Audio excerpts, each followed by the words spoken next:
মহান আল্লাহ বলছেন 28 নম্বর আয়াতে, ফাকুলু মিনহা, এই কুরবানির গোশত থেকে তোমরা হাদি হোক উজিয়া হোক খাও, ওয়া আত'আমুল বাঈসাল ফাকির, অসহায় দরিদ্রদেরকে খাও, যারা অসহায় দরিদ্র গরিব মানুষ তাদেরকে খাও। তাহলে নিজে খেতে বলেছেন আর অভাবীদের খাইতে বলেছেন। রব্বুল আলামিন সূরা হজ 34 বলছে, ওয়ালিকুল্লি উম্মাতিন জাআলনা মানসাক, প্রত্যেক জাতির জন্য আমি মানসাক মানে কুরবানির বিধান দিয়েছি। নসক কুরবানির বিধান প্রত্যেক জাতিতে প্রত্যেক উম্মতকে দিয়েছি।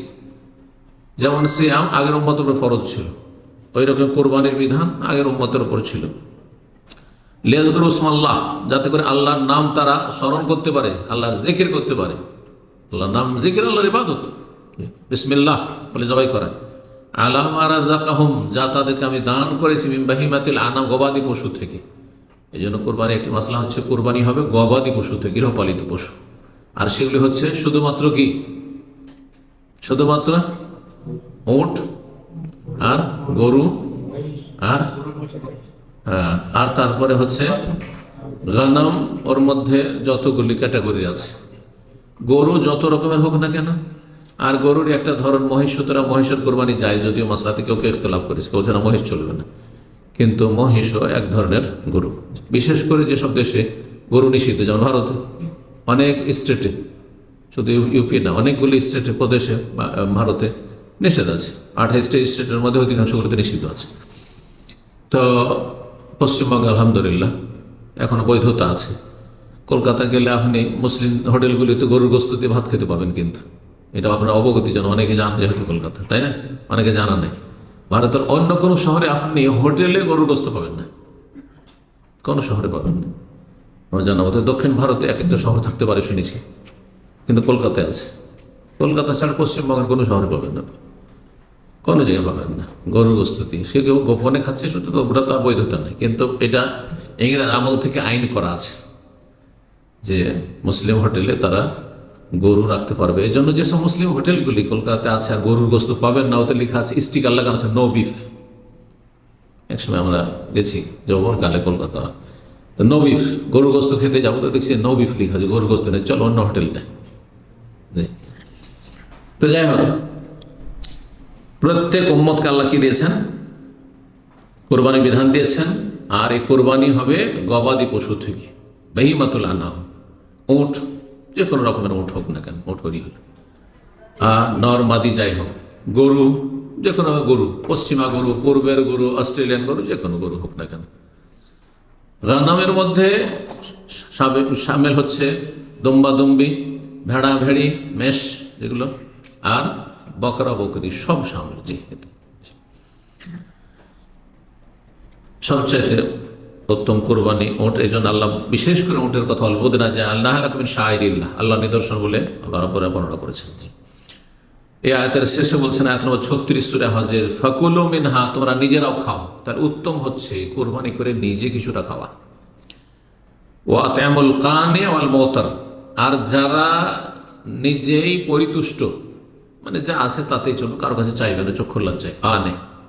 অল মুতার, আর যার তার কাছে চেয়ে বেড়ায়, অর্থাৎ ভিক্ষুক, অভাবের কারণে ভিক্ষা করে, তাদেরকে খাও, বা চাই যে কোরবানির গোশত দিয়ে আমাদের কোরবানি হয়নি, আর কেউ চাইবও না, সবাইকে খাও। অর্থাৎ আপনার আশেপাশের লোক, গ্রামের যারা অভাবী, চাক আর নাই চাক, আপনার খোঁজ রাখতে হবে যে কার কার কোরবানি হয়নি, তাদেরকে খাওয়া আল্লাহ বলেছেন।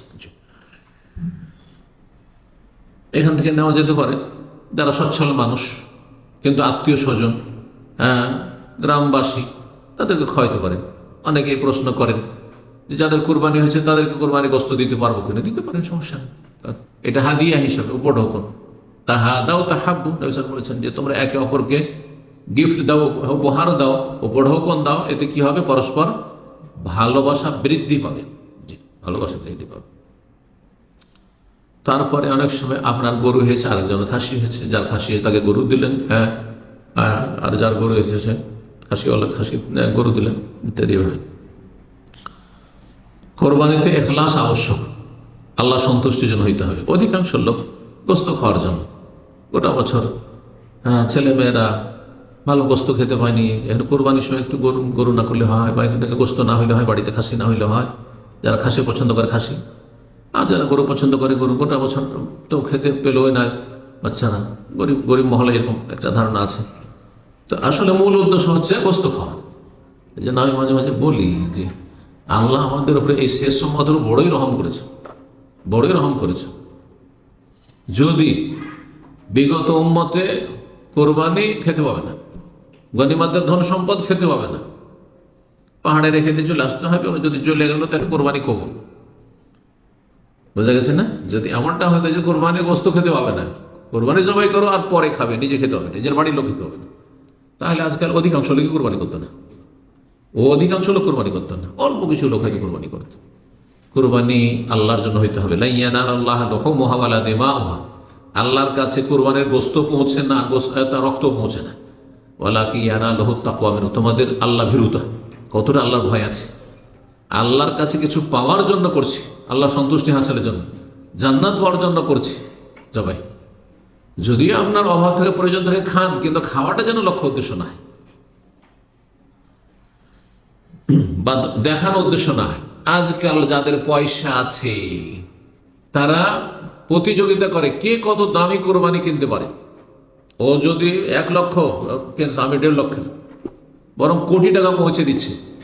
এদের কোরবানি নয়, এদের মধ্যে এখলাস নেই। এরা মানুষকে দেখানোর জন্য করছে। এরা তাকওয়ার ভিত্তিতে আর এখলাসের ভিত্তিতে কোরবানি করে না। যে আমলে এখলাস নেই, তাকওয়া নেই, সে আমলে কোনো নেকি পাবে না, নেকি পাবে না। ইন্নামাল আমালু বিন্নিয়াত, মানুষের আমল নির্ভরশীল নিয়তের উপর।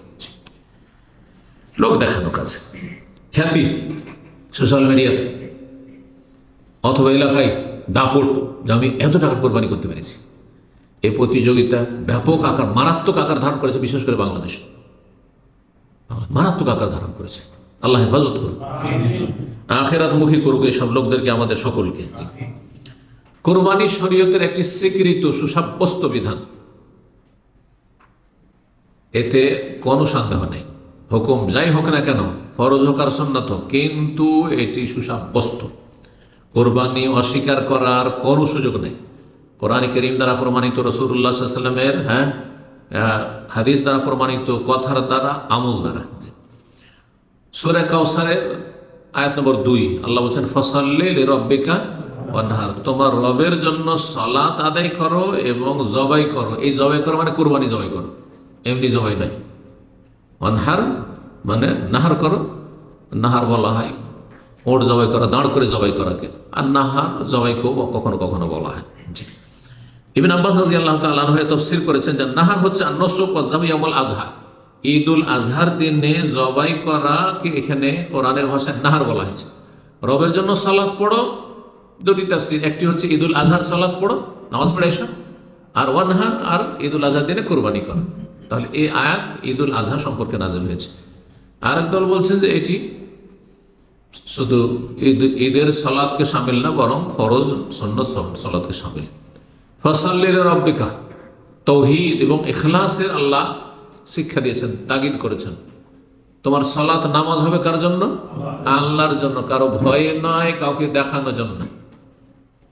মেহমান এসছে, নামাজি হয়ে গেছে, হ্যাঁ, বাপ মা মরেছে, নামাজি হয়ে গেছে, হ্যাঁ, বাড়িতে একজন আলেম এসছেন, নামাজি হয়ে গেছে, শ্বশুর বাড়ি গেছে, নামাজি হয়ে গেছে, শ্বশুর বাড়িতে এসছেন, নামাজি হয়ে গেছে।